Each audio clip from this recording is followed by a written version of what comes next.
नमस्कार दोस्तों, आप सभी का आपके अपने YouTube चैनल में बहुत बहुत स्वागत है। आज हम बात करने वाले हैं वाटर सॉल्युबल विटामिन बी के बारे में, विटामिन बी कॉम्प्लेक्स के बारे में, उसके कौन कौन से सब टाइप्स होते हैं और इसकी कमी से क्या क्या सिम्टम्स अपीयर हो सकते हैं, उनके बारे में चर्चा करेंगे। तो चलिए शुरू करते हैं।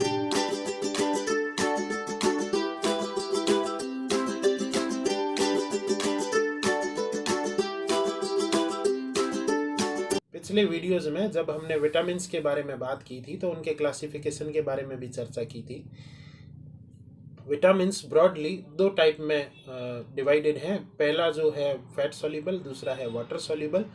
फैट सॉल्युबल्स विटामिन जो हैं विटामिन ए, डी, ई और के होते हैं। वाटर सॉल्युबल्स की बात करें तो विटामिन बी और विटामिन सी के बारे में बात कर सकते हैं। ये दोनों विटामिन वाटर सॉल्युबल हैं। जब विटामिन बी के बारे में बात करते हैं तो विटामिन बी के सब टाइप्स जो हैं अलग अलग होते हैं। उन सब टाइप्स का जो नाम है उनके बारे में भी आज बात करेंगे। यह विटामिन जो है यह वाटर सॉल्युबल है, यानी कि पानी में घुलनशील है, पानी में घुलता है। इसके जो सब टाइप्स हैं वो इस प्रकार हैं। विटामिन बी1 होता है जिसे थायमिन बोला जाता है। दूसरा टाइप है विटामिन बी2 जिसे राइबोफ्लेविन बोला जाता है। तीसरा जो टाइप है उस टाइप का नाम है विटामिन बी3 जिसे निएसिन बोला जाता है। चौथा जो टाइप है वो है विटामिन बी5 जिससे पेंटोथेनिक एसिड। कंटिन्यूसली बात करें तो विटामिन बी6 जिसे कि पायरिडॉक्सिन बोला जाता है, विटामिन बी7 जिसे बायोटिन बोला जाता है, और विटामिन बी9 को फॉलिक एसिड और विटामिन बी12 को कोबालामीन के नाम से भी जाना जाता है। तो ये विटामिन बी के जो हैं सब टाइप्स हैं और इनको कंबाइनली जो है विटामिन बी कॉम्प्लेक्स भी बोला जाता है। अब बात करेंगे इनकी कमी से क्या क्या सिम्टम्स या क्या क्या बीमारियां हो सकती हैं। तो सबसे पहले शुरू करते हैं विटामिन बी1 से। विटामिन बी1 जो कि थायमिन है उसकी कमी से बेरी नाम की बीमारी हो सकती है। ऐसे में पेशेंट को भूख नहीं लगती है, कमज़ोरी ज़्यादा फील होती है, मांसपेशियों में दर्द महसूस होता है, हाथों पैरों में भी दर्द महसूस होता है। इस प्रकार के सिम्टम्स आपको मिल रहे हो तो यह विटामिन बी1 की डेफिशिएंसी के सिम्टम्स हो सकते हैं। दूसरा जो टाइप है वो है विटामिन बी2 है। राइबोफ्लेविन जो है यह आपको सिम्टोमेटिक अपीयरेंस जब देगा तो हाइपरीमिया यानी कि स्किन में कहीं पर भी रेडनेस बढ़ जाएगी, ब्लड सर्कुलेशन बढ़ जाएगा, या इडेमा ऑफ माउथ हो जाएगा, मुंह में सूजन आ जाएगी। एंगुलर स्टोमेटाइटिस यानी कि होठ के जो एंगल्स हैं यानी कि ये जो किनारे हैं दोनों, इनमें आपको अल्सरेशन फॉर्म होने लगता है। यह सिम्टम भी देखने को मिलता है। नेक्स्ट जो सिम्टम है वो सोर थ्रोट है, यानी कि गले में खराश, होठों का फटना, क्रैक्ड लिप्स, स्वॉलन लिप्स यानी कि होठों में सूजन आना। इस प्रकार के सिम्टम्स आपको विटामिन बी2 की कमी से देखने को मिल सकते हैं। नेक्स्ट है विटामिन बी3 जिसे कि निएसिन के नाम से भी जाना जाता है। इसमें जो सिम्टम्स आते हैं उनको कलेक्टिवली 4D बोला जाता है, यानी कि डायरिया यानी कि दस्त, डर्मेटाइटिस यानी कि स्किन का जो है इन्फ्लेमेशन, डिमेंशिया यानी कि दिमागी जो है तौर पे, या यूं कहें कि आपको ब्रेन को अफेक्ट करता है जिससे कि पागलपन वाले सिम्टम्स या कि मेंटल इलनेस के सिम्टम्स जो है वो पेशेंट में अपीयर होने लगते हैं। और लास्ट वन जो है डेथ, यानी कि इससे डेथ भी हो सकती है सीवियर, अगर इसकी क्वांटिटी काफ़ी लेवल तक अगर कम चली जाती है तो इसको कलेक्टिवली 4D बोला जाता है, यानी कि 4D आप जिनसे आप प्रीफिक्स हैं जिनसे आप इसको इजीली याद रख सकते हैं। अगला जो विटामिन टाइप है वो है विटामिन बी5 जिसको कि पेंटोथेनिक एसिड बोला जाता है।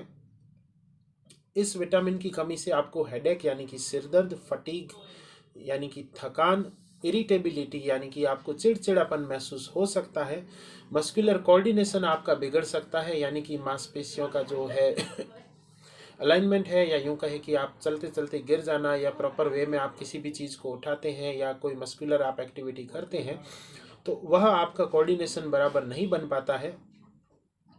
साथ ही साथ पिन चुभने जैसा जो है दर्द महसूस होना यानी कि टिंगलिंग महसूस होना, यह नर्वस सिस्टम पे बहुत ज़्यादा इफेक्ट देता है।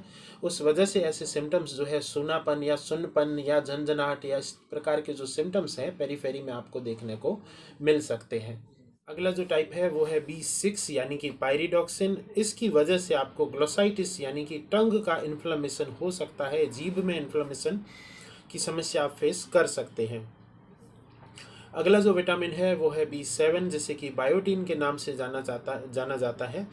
इस विटामिन की कमी से आपको एलोपेशिया यानी कि गंजापन और स्किन में इन्फ्लेमेशन, डर्मेटाइटिस की समस्या देखने को मिल सकती है। नेक्स्ट वन जो है वो है B9 जिसे कि फॉलिक एसिड के नाम से भी जाना जाता है। फॉलिक एसिड की कमी से आपको माउथ में अल्सर यानी मुंह के छाले देखने को मिल सकते हैं। शरीर में आपको कहीं पर थकान महसूस हो सकती है, जनरल बॉडी वीकनेस फील हो सकती है। मेगेलोब्लास्टिक एनीमिया जो एनीमिया का एक सब टाइप है, यह आपको इस टाइप के सिम्टम्स आपको देखने को मिल सकते हैं। अगला जो सब टाइप है वो है विटामिन B12 जिसे कि साइनोकोबालामिन या कोबालामिन के नाम से भी जाना जाता है। यह जब कम होता है बॉडी में तो यह आपको पर्नीशियस एनीमिया जो कि एनीमिया का एक टाइप है, नम्बनेस फील हो सकती है, आपको पुअर बैलेंस फील हो सकता है, मेमोरी आपकी वीक हो सकती है। इस प्रकार के सिम्टम्स आपको देखने को मिल सकते हैं। तो ये थे सभी सब टाइप्स के बारे में, उनकी डेफिशिएंसी आपको क्या क्या सिम्टोमेटिक अपीयरेंस दे सकती है उसके बारे में। अब बात करेंगे विटामिन बी कॉम्प्लेक्स के सोर्सेज के बारे में, यानी कि विटामिन बी की पूर्ति आप कहाँ से कर सकते हैं, ऐसा क्या आप डाइट में ले सकते हैं जिससे कि विटामिन बी आपके शरीर को पूरी तरह से मिलता रहे। तो नॉन वेजिटेरियन अगर सोर्सेज की बात करें तो सबसे पहले हैं मीट, सी फूड, पोल्ट्री, अंडे। इस प्रकार के प्रोडक्ट्स जो हैं आपको विटामिन बी की कमी नहीं होने देते हैं और यह आपकी बॉडी में इसको फुलफिल करते हैं।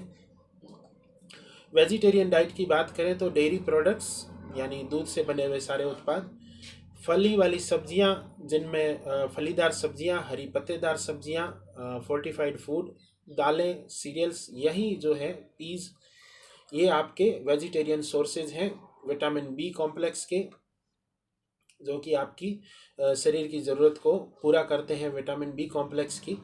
अगर मेरे द्वारा दी गई यह जानकारी आपको अच्छी लगी हो तो इस वीडियो को लाइक करिए, शेयर करिए और मेरे इस यूट्यूब चैनल को सब्सक्राइब करिए। धन्यवाद।